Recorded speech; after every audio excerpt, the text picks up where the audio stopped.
Today I got to spend the morning with Lawrence and Greg and get a chance to see what routine for Greg is and how Lawrence helps Greg get through the day. Greg, got some tea for you.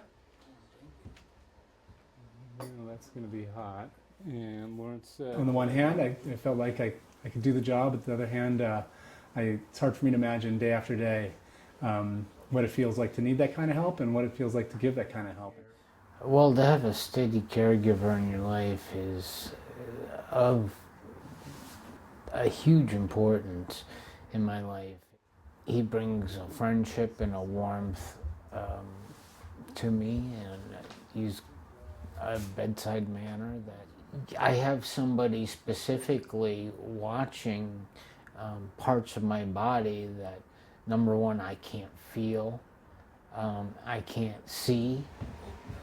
Oatmeal for breakfast? Yeah. All right. It just, I get gratification, like I said, from just being here.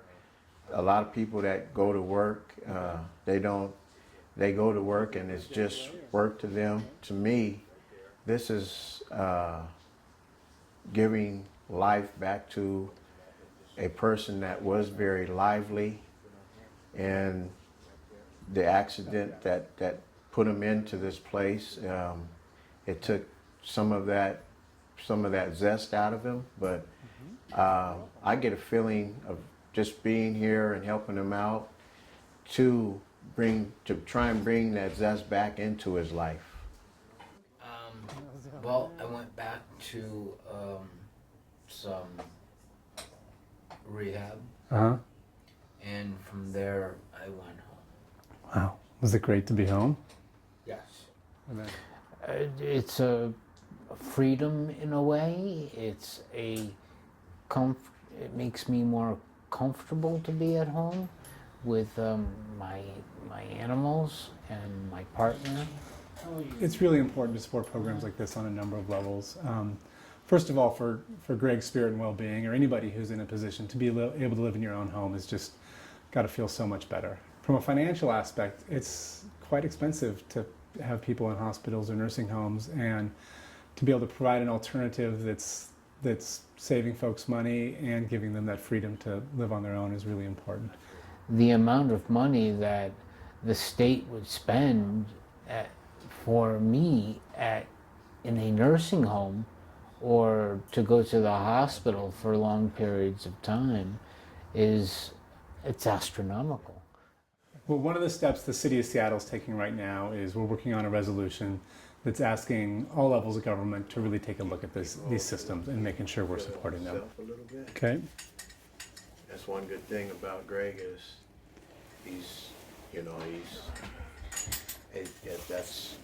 that actually gives him some exercise too during the day. So This is a lot of work.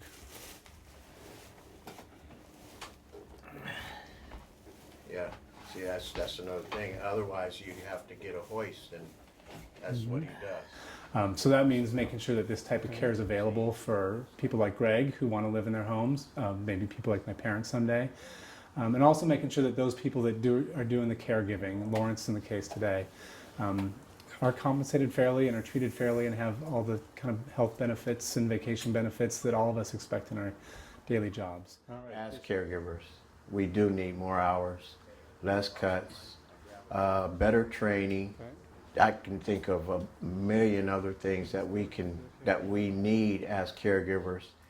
There are people that are a lot worse off than I am, and if you get your hours cut and cut again, and caregivers don't receive the amount of pay that's livable for them and sustainable for themselves, it jeopardizes the entire system that's set up. 24-hour caregiving is something that not many of us are capable of doing day in, day out, and we need help.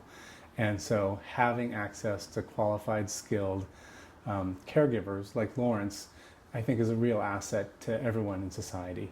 And then making sure folks like Lawrence are well trained and are well compensated and There are plenty of people out there like Lawrence who are willing to do this kind of work. If we can get a system that's functioning like that, then I think as a community we're going to be that much stronger.